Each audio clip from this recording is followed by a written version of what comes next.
warning for our listeners, this story briefly mentions attempts of suicide.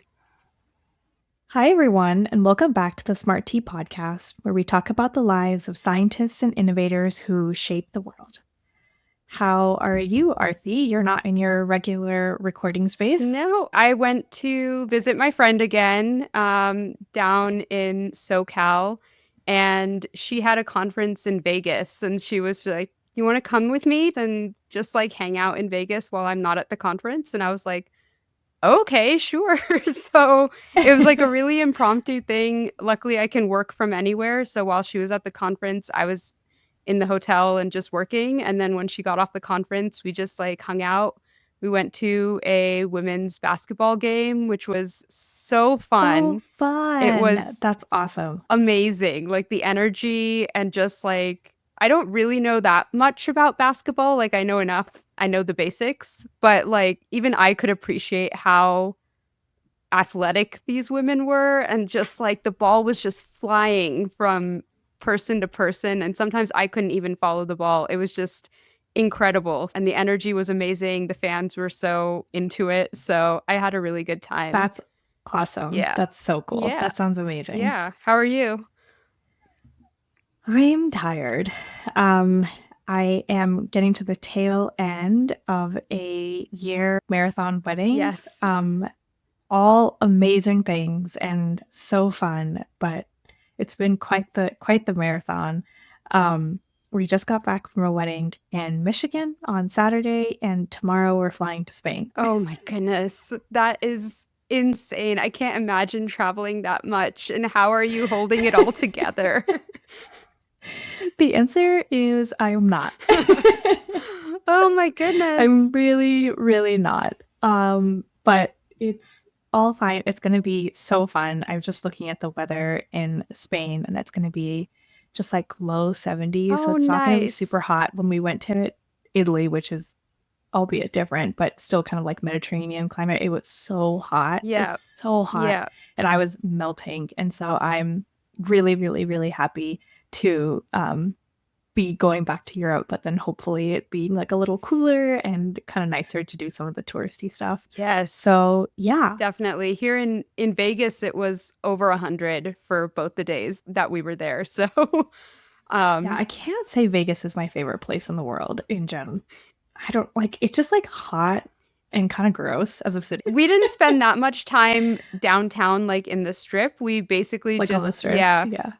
I actually, like, it was probably the most boring Vegas trip that anyone's ever taken, because literally I just sat in the AC in the hotel for most of the day, just doing work. And then just at night, we would go out and do a couple of things. And by a couple of things, I mean, we went to restaurants and sat outside at night or like go to the basketball game, hung out there, you know? So, but other than that, no gambling, no anything. But yeah, I know what you mean. Even at night after the sun went down, it was still like, yep, we're in the desert. It's still 95 degrees out. Really hot. Yeah. But that's so great that you're going to Spain. Have you been to Spain before?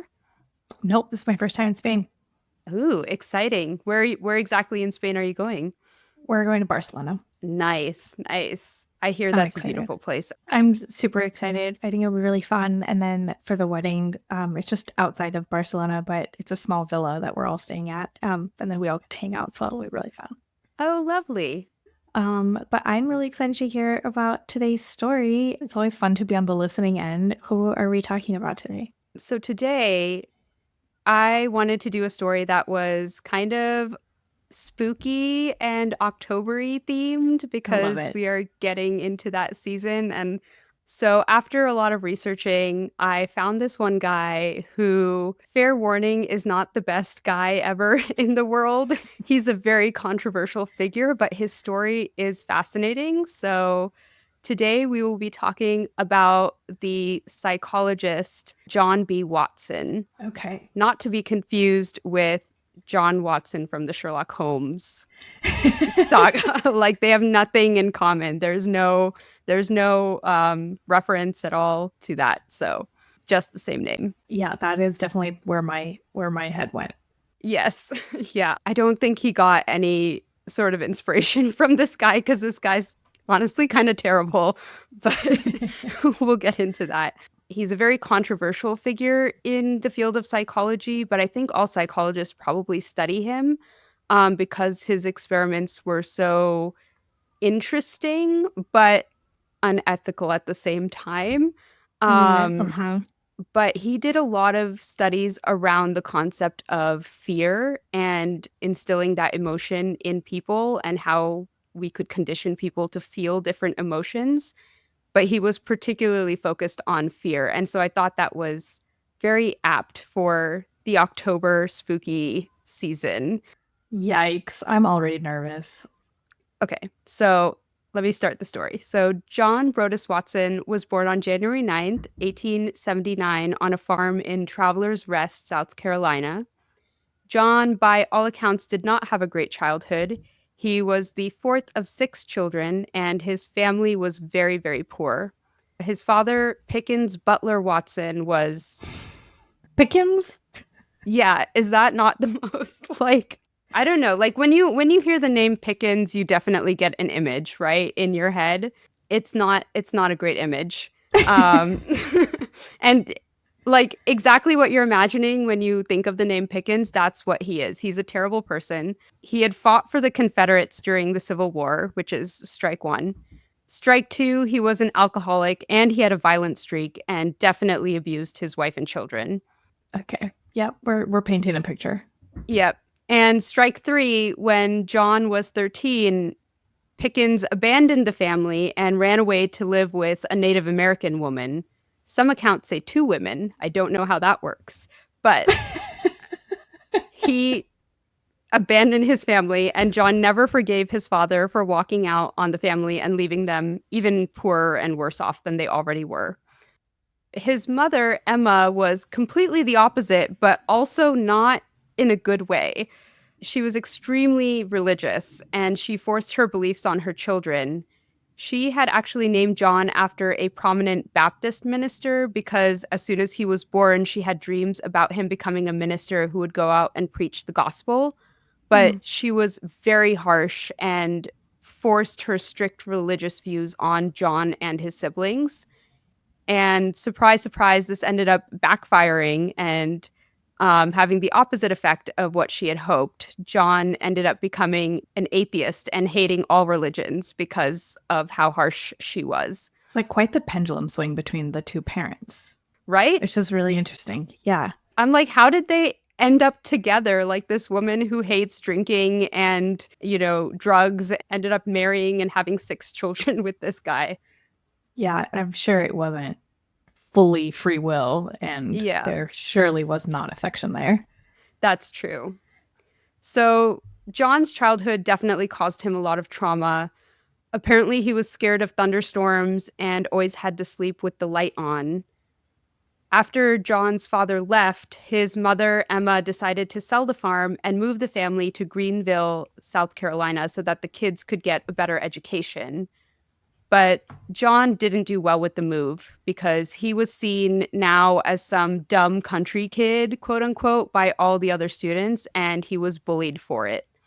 This resulted in him having a ton of behavioral problems. He would talk back to the teachers, he would get into fights with other students, and worst of all, he had picked up on his father's raging racism, and he started to randomly attack local Black people. Yikes. Okay. Yeah. It got so bad that in high school, he was actually arrested twice, once for fighting and once for firing a gun in the middle of the city. Oh my God. Where did he get the gun? Like they just had them because this is, the 19th century and this is just what we do. Yeah, basically. And I'm like, you can tell also like how bad it was that he was arrested in like late 1800s for fighting with Black people when already racism was like at its height, Right, and right, right. he still got arrested. Like that tells you how severe his actions were. It was really, really bad. Oh God. Okay. So we're Yeah. not off to a great start here. No. Somehow though, he managed to get out of doing any jail time. I'm not really sure how. He also was not a great student. He didn't really seem to care about school. But towards the end of high school, he wizened up a bit and realized that if he could get an education and become an academic, he could potentially get out of this rural life of poverty that he had. So after high school, when he was trying to get into college, his grades were still pretty terrible. So he had to leverage his mother's influence within the Baptist church to get a spot at the Furman University, which had been established by the South Carolina Baptist Convention. Okay, so his mom had influence in this religious community, so she could kind of put in a good word for him because she was such a devout, religious person. Okay. Exactly. And that worked, I guess? Apparently, yes. Apparently it worked and he got a spot there. That doesn't really compute for me. Like, if your mom is religious and has good standing in the church, she's just like, please let my son in. I know he's a piece of shit, but like... Yeah, I don't know. I also don't even know how he got out of doing any jail time, but like maybe he's just like a really smooth talker. I'm not sure. Okay. But not entirely following, but let's keep going. Yeah. Yeah. Like there's a lot of question marks in his life that I'm like, how did people let him in? Like I don't understand. Yeah. So, yeah, this is one of those. Like I don't know who said, okay, yes, you can come to our university, even though your grades are terrible and you've been arrested twice. Of course, we'll let you come into our, devout Baptist university. I don't know how that happened, but his mom must have been able to pull some serious strings. So he was just 16 when he was enrolled. He did his undergraduate and master's degree there and graduated 5 years later when he was 21. So he's also really young to be doing all this. Right. After this, he briefly took a job in South Carolina as a principal of the Batesburg Institute, which was a tiny one-room school, so not very prestigious of a position at all. It's kind of funny that there is a principal for a one-room school. Like there's a teacher and then there's another position that there's a principal. Like how was there that much work for them to do? I don't know. But I was also like, how did he become principal of an institute? And then I was like, oh, but it was tiny. So, okay, maybe that makes sense. So, I mean, marginally, but sure. Marginally. I do get your point though. Like it's how are there this many positions for a one-room school? So not a prestigious position at all, but he did take the position so that he could take care of his mother, who had become extremely ill at this point. She died in 1900, and at that point, he realized there was really no reason for him to stay in South Carolina. That was the main reason that he had, taken that position and stayed there. So he decided to continue his education. He moved to Illinois, and again, see, I don't understand how he's doing this, but he successfully petitioned the president of the University of Chicago to let him join their PhD program in psychology and philosophy. Why? Yes. Also, why is he so gung-ho about education? That's my other question, is it doesn't seem like he has any sort of precedent for this. It doesn't really seem like he had the, framework from his childhood or models. Like a lot of other people we've talked about, come from very well-educated families. But what does he seek to gain here? For some reason, he seemed to think that it was a clear route away from poverty and towards some sort of recognition and prestige, I guess, which... It's not untrue. Yes. Like, there are definitely more lucrative fields, but I don't know, maybe for whatever reason, he saw this as the most easy path to kind of get out of his terrible life. Interesting. Okay, so now he's petitioning to get into a PhD program. So he got into the PhD program at the University of Chicago, and he's studying under Professor John Dewey. And he's studying psychology and philosophy, and he becomes very interested in Ivan Pavlov's experiments on classical conditioning. So these are pretty famous. The Pavlov's dogs experiments? Yeah. Still very famous today. Basically, for anyone who doesn't know, Pavlov trained dogs to associate the ringing of a bell with food. So then, even when there was no food around, if Pavlov rang the bell, the dogs would start to drool in anticipation. So their mind was conditioned to create a physiological response.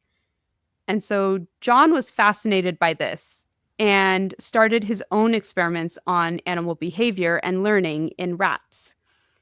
His dissertation was titled Animal Education, an Experimental Study on the Psychical, Cyclical. Psychical, Cyclical. Psychical, no, Psychical, Psychic, like psychical. Oh, well, I thought you were asking me. No. I'm like, you're still saying it wrong. It's psychical. So, an experimental study on the psychical development of the white rat correlated with the growth of its nervous system. Okay, what does psychical mean? Like relating to psychology? The psyche? Yeah, psyche and the psychology. Okay. So basically, he's studying the psychology of these rats and also correlating it with their brain anatomy. That's basically what that title means. Got it. Okay. So in his experiments, he created a scenario in which a young rat had to figure out a puzzle to get food. So they either had to pull on a string, which would open a door, or stand on a seesaw to open a latch and then get the food. And he was watching to see how long it took them to learn that that's what you had to do. Mm-hmm. So some people might think that when the rat figures it out the first time, they'll be able to do it again the next day very easily, and the next day even more easily.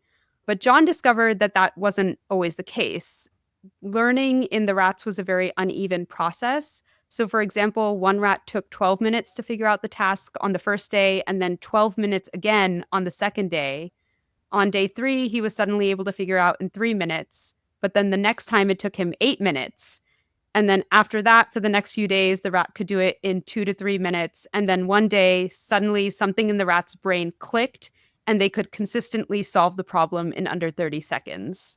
Interesting. Sorry, how many days did you say it was when it clicked? I think he saw that it clicked usually between day 23 and 27, I think. I wonder how that compares to a lot of other behavior studies in rodents that we do now, like the elevated water maze and like the radial arm maze. Like there's just so many behavior and memory type of. Yeah. I wonder how that compares with how long it takes. Like, it actually is kind of like day 27 or whatever you said. Yeah, it actually takes them a while to figure it out. Yeah, I don't know. I don't know the answer. Yeah, I don't know I don't know how long it takes them to do other tasks. But what he did learn from this process was that learning isn't linear. Like they don't just figure it out once or twice and then always understand what to do, but they also don't like figure it out faster every single time necessarily. Sure. Yeah. It's a very jagged process. Yeah, that's interesting.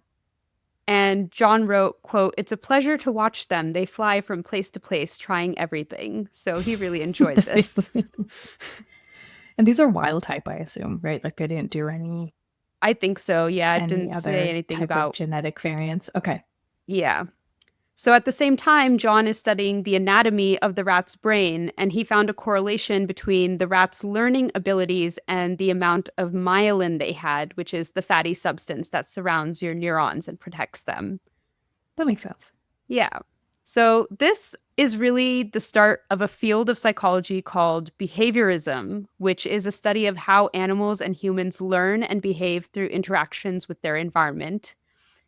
But this is also where John's thought process starts to diverge a bit from what most of the other people in psychology at the time thought. So as he was going through his degree, he really started to push for psychology to be seen as a purely scientific discipline that was much more closely related to biology and physics. John believed that humans were basically just more complex animals than rats. So if you wanted to study a human psychology, then you had to observe them the same way that you would a rat. And John even dropped the philosophy part of his degree because he really didn't think that psychology and philosophy should even necessarily have anything to do with each other. Interesting. I mean, I never really thought about psychology and philosophy even being semi-related, but now that I think about it, it does make sense, right? They're definitely cousins in some ways, like the way we think and I guess, more about the biology of how we think. Yeah. That's interesting. Yeah. And so this was a very different way of thinking from the other prominent psychologists of his day and probably our day as well. The other psychologists in his day believed that humans have a very unique way of thinking that is different from animals, and that needs to be taken into account. So, for example, humans have the ability to introspect and convey how they're feeling and be reasoned with. You can impose morals and define concepts of right and wrong in a human, which you can't really do with a rat. And Yeah. this also shapes how we behave in society, right? Like, yes, we do learn from the environment we are in and we react to the environment, but our behavior is also shaped by what we think is right to do and what we think is morally correct and based on how we're feeling, Hmm. right? So these are like much less measurable and observable things. And majority of psychologists were trying to take these things into account when they were studying the human brain.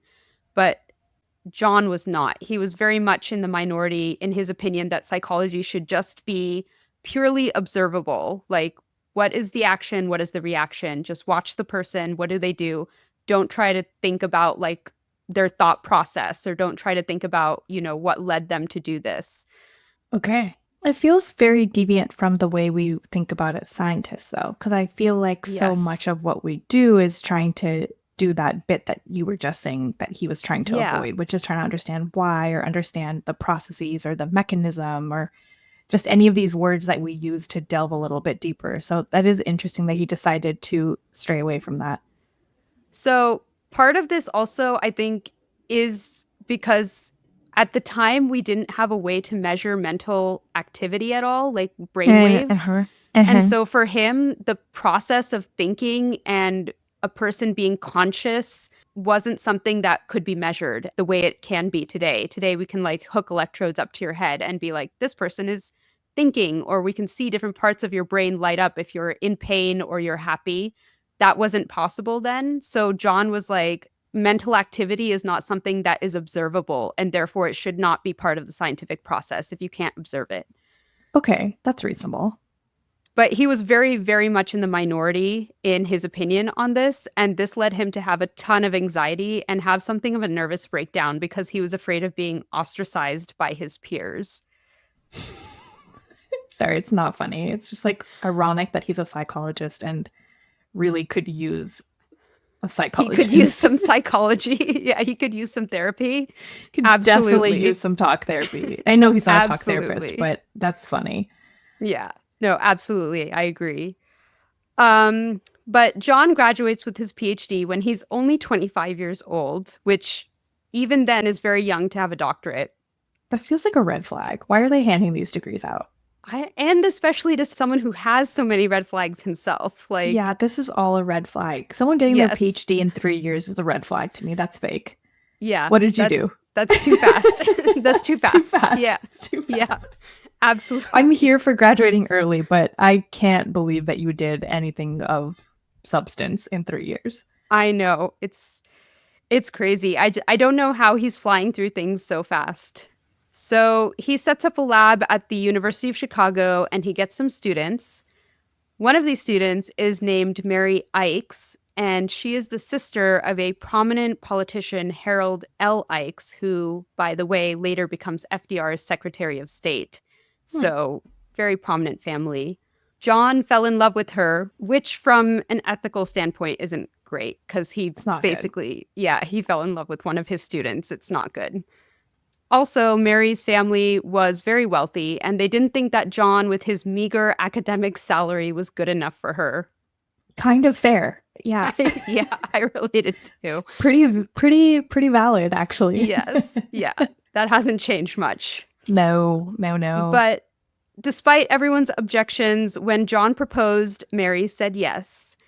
They got married and had two children, whom they also named John and Mary, which I just thought was Shut hilarious. up. That is so stupid. What?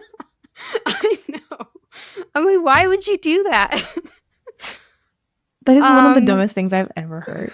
Also, like, is that iconic or dumb? I can't even decide. I don't even know. But apparently, the younger Mary, the daughter, thought it was stupid. So she started going by Okay. the name Polly because I'm sure that got confusing really Okay. fast. Yeah, So that's another, yeah, like what do they refer to each other as? I just thought that was hilarious. A couple of years later, John landed a position as a professor of psychology at Johns Hopkins. So the family left Chicago and moved to Baltimore. Again, here we go with his like amazing, I don't know, getting into positions he shouldn't be getting into. He wound up almost immediately becoming the head of the psychology department because the previous head of the department, James Baldwin, was caught in a raid at a brothel and was forced to resign. And he was the top pick? Apparently, I'm just Okay. like, I don't understand. So he's now like chair of the department at like probably 30. Well, good for him, I guess. And this also could have been maybe his wife's family's influence, right? He's now part of like a very Good point. prominent family. And so now he is maybe the top pick relative to some other people. I don't know. I'm just hypothesizing. Good point. I would be so pissed if I was in that department though. Like, Oh my God. really? You're getting this guy who is like 28 years old? Are you serious? That would be tough. Okay, so for the next several years, things were stable, but the family was far from perfect. In an interview with the psychologist and author David Cohen, John's daughter Polly said that neither her mother or her father showed the children much affection. They weren't abused or neglected in the traditional sense, but John and Mary also didn't give their kids any hugs or kisses or any kind of emotional support. Hmm. So for Mary, the mother, that just kind of seemed to be her natural approach to motherhood. But from John's side, it may have had something to do with his growing thoughts on the goals of psychology and how psychologists should study people. And having this kind of detached mentality. Yeah, Okay. just like observe, observe. Okay. So in 1913, John published an article called Psychology as the Behaviorist Views It. And this was regarded as kind of a manifesto in which he outlines his ideas about behaviorism. He writes, quote, psychology as the behaviorist views it is a purely objective experimental branch of natural science. Its theoretical goal is the prediction and control of behavior. Introspection forms no essential part of its methods, nor is the scientific value of its data dependent on the readiness with which they lend themselves to interpretation in terms of consciousness. The behaviorist, in his efforts to get a unitary scheme of animal response, recognizes no dividing line between man and brute. The behavior of man, with all of its refinement and complexity, forms only a part of the behaviorist total scheme of investigation. End quote. What? Let me put that into layman's terms. So he's basically really emphasizing objectification and observing behavior with the goal of being able to predict and control a person's behavior. So Okay. he believes that psychologists should focus on what actions and reactions a person is making and not trying to understand their thoughts. So, really treating them like an animal. There's no dividing line between man and Okay. brute. So, you shouldn't try to understand what they're thinking because you can't understand what a rat is thinking. Same way, don't try to understand what the human is thinking. Like, Okay. very Okay. much don't try to study their consciousness. Just take into account things that you can directly observe and measure. That's it. Got it. So that's why we're kind of maybe getting some insight into how John may have been raising his kids, right? Like, Hmm. just observe. And I thought this was even further underlined when we get a quote from John describing his daughter Polly as, quote, more fun to the square inch than all the frogs and rats in creation. What does that mean? That to me sounded like, great, I'm more fun to look at than your lab animals. Like, I'm a more interesting experiment than your experiments in your lab. Thanks, I Oh guess. dear. You know? This is not going well. This is, Yeah. Like how would you feel if your dad said like you're more fun than the frogs and rats that I look at in lab? Great. it is Thanks. crazy that he's interpreting every aspect of his life as an experiment. Yes, very much so. He also, though, really wanted to make psychology something useful and practical. And when World War I starts, John is initially really excited because he thinks he finally has a chance to do that. As a psychologist, he was sent to Europe and tasked with creating aptitude tests for airmen to help with personnel selection. However, he became extremely frustrated when he learned that a large number of the airmen he wanted to study were killed in battle. And he was like, I went through all of these air raids and bombings for nothing, which I was like, what a terrible way to look at the war. Like, that's all of this loss of life, and you're just thinking about your experiments. Yeah, like, oh, great, all my test subjects died. Like, that's terrible. Yeah, this guy's not awesome. Yeah, he's really, really not great. He came away very unimpressed with the military, especially, again, because he's a raging racist, and he was really upset that Black people were allowed to serve and even become officers. And he expressed his opinions so loudly that he was almost court-martialed for, expressing views against the military. Oh my God. Like, that's how terrible this guy is. It feels hard to do. Yes, like, that's how bad you have to be. But again, he wasn't. He got out of it, I guess. He's fine. So by 1920, John had become very interested in the idea of conditioning emotional responses. So this is where we're getting into the fear experiments. Mm-hmm. So similar to how Pavlov conditioned his dogs to have a physiological response when he rang a bell because they were anticipating food, John wondered if he could condition people to have an emotional response the same way. I have to say his theory is interesting to think about. So his theory was that most of the emotions people feel are conditioned in the first place.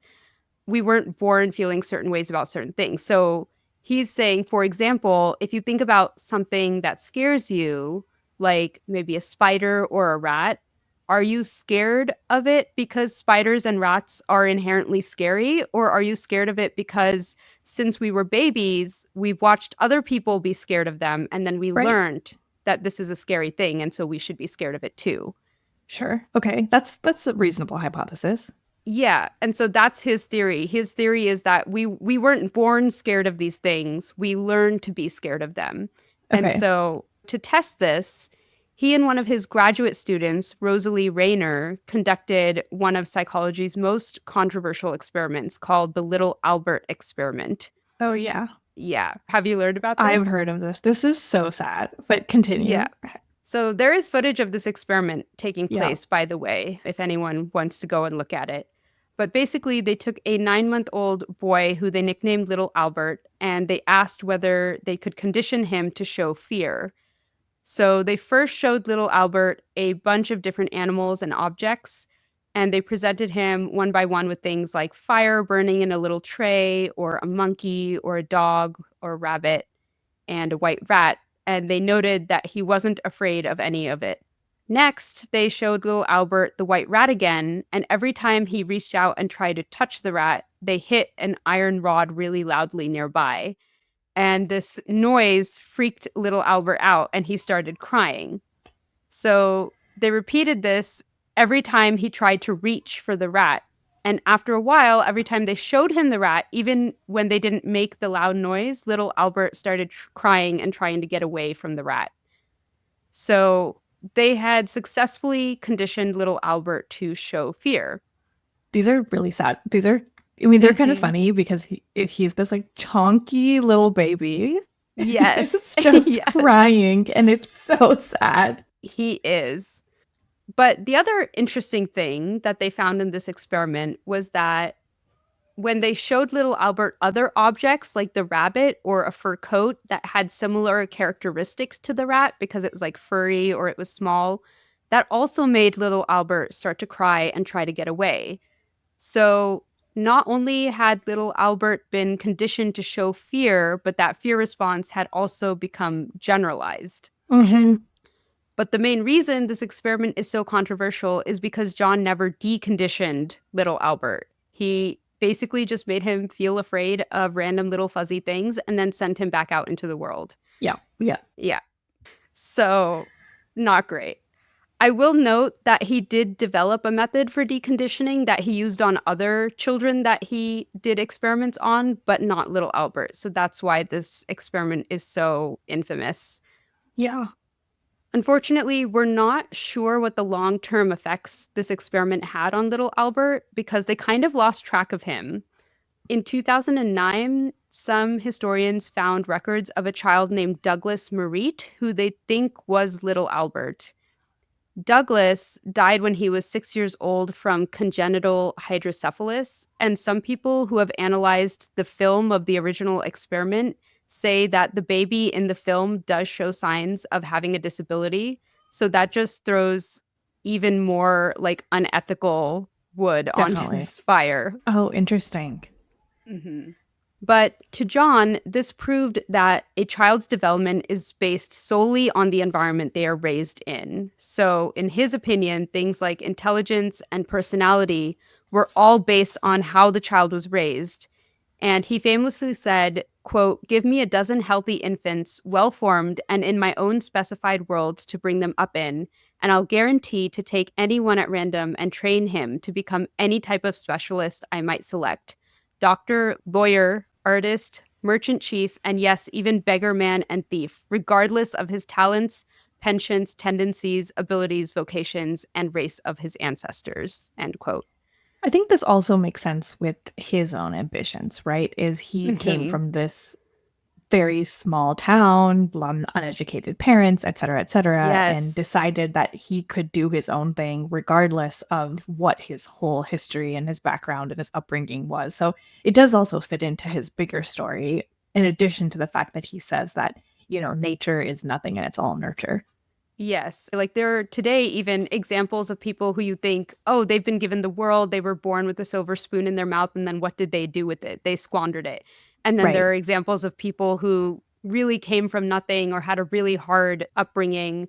And then it's like, oh my gosh, they're CEO or they're president or they're whatever, you know? So Right. we see examples of that all the time. So I'm sure that that was very much like just lending credence to his theory. Uh-huh. So while all this is happening, remember Rosalie Rayner? She was the 21-year-old graduate student that's helping John with his experiments. So turns out John was having an affair with her. Sure. Of course he was. Yeah, because he's not a great person. And evidently he didn't hide it too well because his wife Mary started to suspect something.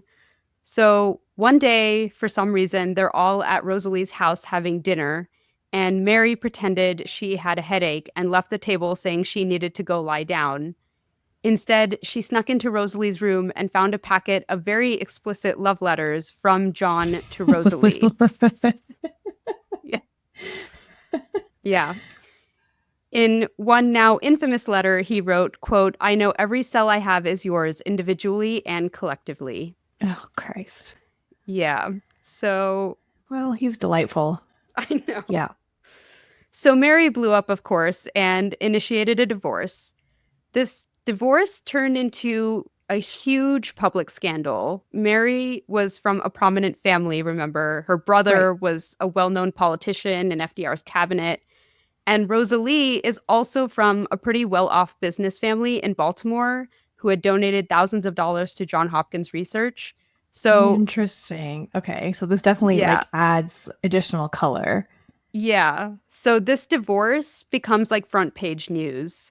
Um People like for real. Like this is so fascinating to the people. Um People today compare it to Tiger Woods' scandal. Like that's how big it was. Oh, okay. This is funny too because he wanted to be prominent and famous, and he did get famous, except maybe not in the way he was hoping. Yeah, for real. So papers were printing the love letters, and rumors even began to circulate that John and Rosalie had been conducting sexual experiments in the lab by hooking themselves up to the equipment and then monitoring their physiological and behavioral responses. These rumors were ultimately debunked, but the scandal was still so big that John Hopkins ultimately fired John because, if nothing else, he had had an affair with his own student. For So sure. 100%.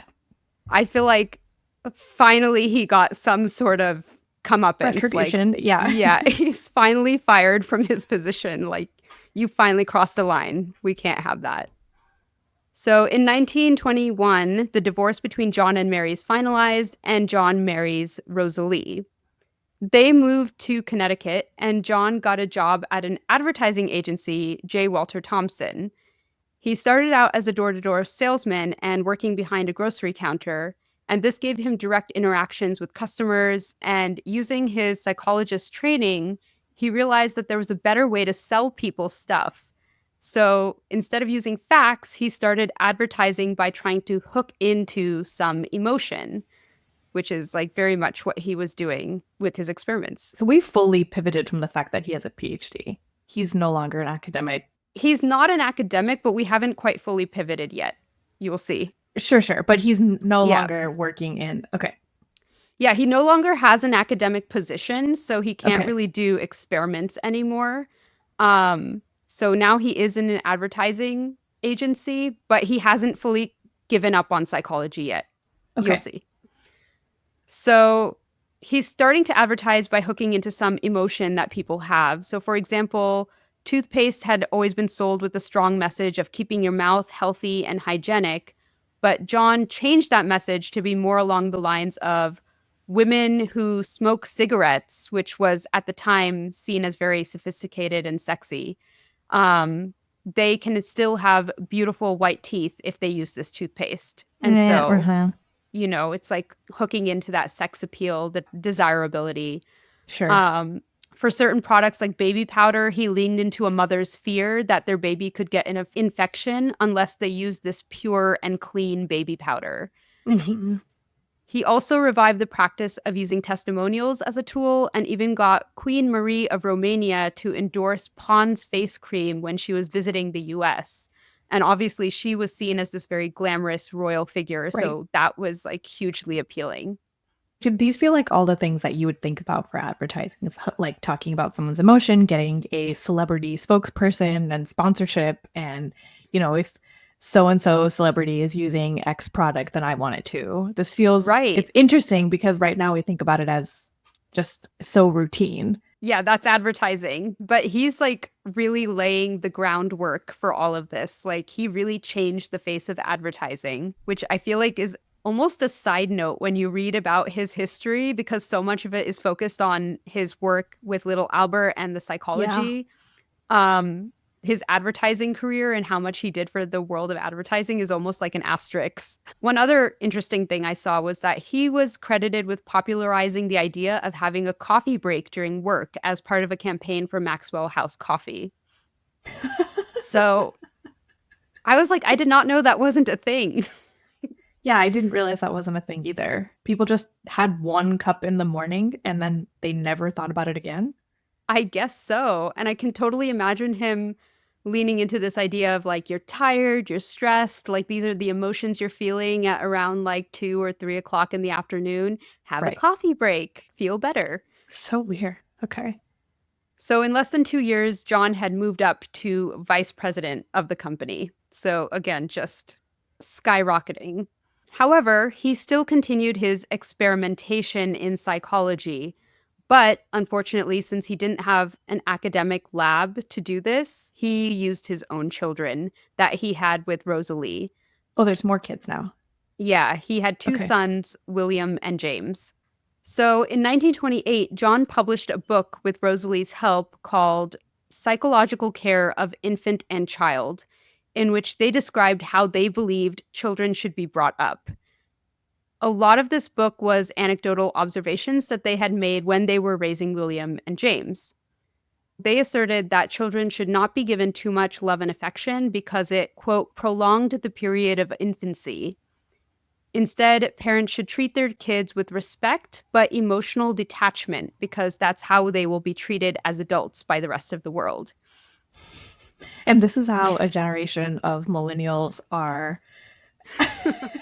Yes. Having to fix all of the emotional damage that was created by the boomers.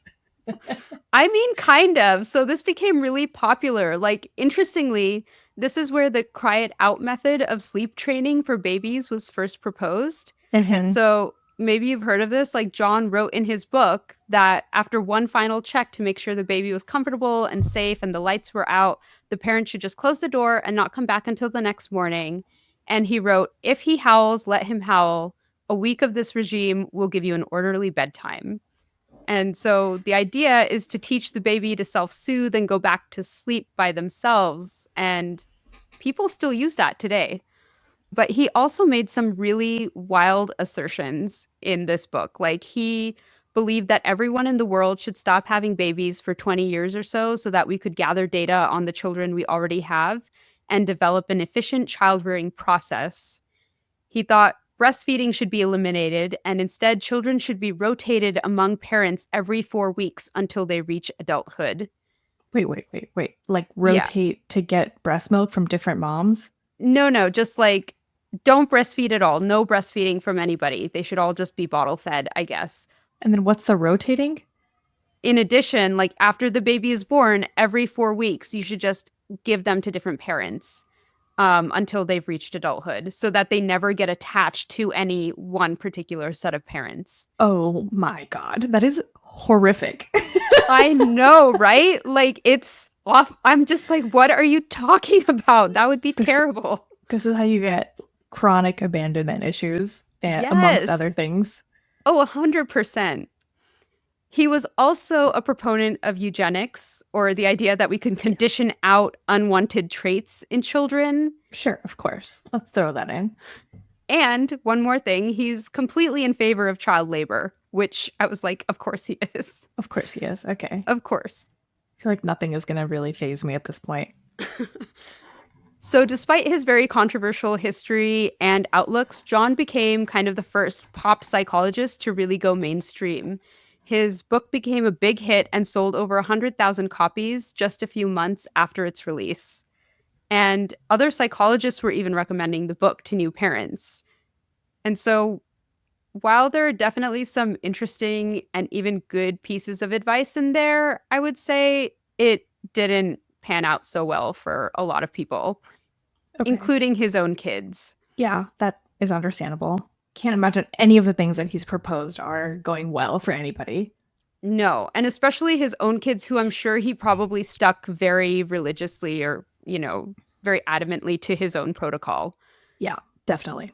So John's first son, who is also named John, remember, had headaches and stomach ulcers throughout his life and died early due to bleeding ulcers when he was in his 50s. From stress? Probably. I can only imagine it must be from stress. And absolutely no sympathy for that. Like, no, none. It's just get over it. It was in his head. Yeah. It's all in your head. Get over it. I'm not helping you with this stress. What stress? Polly developed a drinking problem and attempted suicide multiple times. William and James, from his marriage with Rosalie, also both attempted suicide. Oh my God. I know. It's terrible. I mean, they probably had these like horrific, childhood traumas basically that were inflicted upon them systemically, which is, I mean, how do you get over that? And then, of course, there was no, treatment is like not even the right word. There was really no sympathy or understanding for it either. So, of course, I mean, this is horrible, but doesn't surprise me. Yeah. So William did end up dying from his attempt at the age of 40. And his brother, James, said that his father's methods of child rearing made them unable to deal with human emotion and that it undermined their self-esteem. So exactly what you were saying. Like, yeah, big yikes. So one silver lining is that Polly's daughter, so now this is John's granddaughter, Marriott Hartley, she became an actress. And she set up the American Foundation for Suicide Prevention in 1987. And she directly cited all of the psychological distress that her family had gone through as being due to her grandfather's attempts at child rearing. This feels like pretty sound evidence against his ideas. Yes, absolutely. And John himself also realized this. He expressed regret later in life about having written his book on child rearing, admitting that he didn't think he should have because he hadn't actually known enough about the subject to have done so. Like, no kidding. Yeah, no shit. Rosalie also died very young as well, at the age of 36 from an illness. either dysentery or pneumonia. A few different sources say different things, so I'm not sure. But her death really affected John. He never got remarried, and she was kind of like the more social, exciting person in their marriage. And Mhm. without her, John became more and more of a recluse. He ended up retiring from advertising in 1948, and from then on, he just kind of became a hermit. And he started working on a farm, like working with animals and planting crops and things like that, and just becoming really into that, not talking to anybody. He Um, really, really ran with the saying touch grass. He was like, okay, I'm gonna legitimately go touch some grass now. yes, yes. He also burned most of his notes on psychology and research. So we probably don't even know the half of what he was working on. Yeah. I mean, it would be very interesting from his scientific historical perspective, but I kind of don't even blame him. This is like, Yeah. the version of deleting your browser history, but like a way crazier version. And, you're just like, Yes. okay, well, I realize that I'm a piece of shit and I've been done all, like, yeah, it's like, who hasn't deleted their browser history? It's like, Yeah. Yeah. it's definitely not on this scale. Oh yeah, 100%. Like I'm glad he did though, kind of, because I don't know if he was coming at it from the best angle. Yeah. So, despite this, his contributions to psychology were not forgotten. Despite all the controversy, he is credited with creating the field of behaviorism, which is still around today and is a very important part of psychology. But I will say, part of psychology, not, Yeah. like, It's totality. yeah. In 1957, the American Psychological Association awarded him with a gold medal. Okay. Yeah, so that was about it. Okay, that's good. I was really Yeah, worried this was going to end with a paragraph of all his accolades, the way a lot of our other no. episodes do, and I was going to be genuinely concerned. And I think I read also that he didn't even want to go accept the medal. He was just so reclusive and so shaken at this point, I think, in his beliefs that he was like, I don't deserve this. Like, I'm not going to come to an award ceremony and talk. No, no, thank you. This kind of makes me So, feel bad for him now, is that he did really come full circle where he sort of realized the error of his ways. And, he'd also had his good share of childhood trauma. So it's like, not to excuse his behavior, but it did come from a place of he was also pretty messed up in the head. So I do feel sort of bad for him. yeah, I think so. I was like, I think when 3 out of your 4 children attempt suicide, that's probably a big wake up call that you were not the world's greatest parent. So, Yeah, that's 75% failure rate. So yeah. And one died from stress. So, yeah, yeah. Oh, again, that's true. That's true. I forgot about that one. not great. Not great. So, John died at the age of 80 on September 25th, 1958, at his home, and he was buried at Willowbrook Cemetery in Westport, Connecticut. And that is his story. That is the story of probably one of psychology's most infamous contributors. Yeah. Wow. That's a super interesting story. I feel like the only more controversial psychology experiment I can think of is the Stanford prison experiment, which was a whole other thing. And maybe we should tackle that in a different episode. But Yeah. um, So when I was researching, like, oh, who do I want to do? Because it's October, and I was looking up like all these scientists or like all these experiments, a lot of them got really dark. And I was like, I I don't want to believe go it. that dark. This was Yeah, this still was pretty okay. bad, but it was manageable. Some I of them I agree. was like, okay, we're not getting into Nazi territory, and Ooh, like, yeah, no thank you. I'm not doing that right now. like some real eugenics experiments, like, yeah, that's Yeah. not good. Yeah. But as soon as I read that his father Pickens ran off with 2 Native American women, I was like, we have to do this story. What is happening to this person? So I hope it kicks off October, Yeah, a in a good little, kind of spooky, fearful way a little bit, and yeah, not get too dark. can't get any better than a fear psychologist. So awesome. I loved it. Great episode. Thank you. Thanks for listening. If you have a suggestion for a story we should cover or thoughts you want to share about an episode, reach out to us at smartteapodcast.com. You can follow us on Instagram and Twitter at smartteapodcast and listen to us on Spotify, Apple Podcasts, or wherever you get your podcasts. And leave us a rating or comment. It really helps us grow. New episodes are released every other Wednesday. See you next time.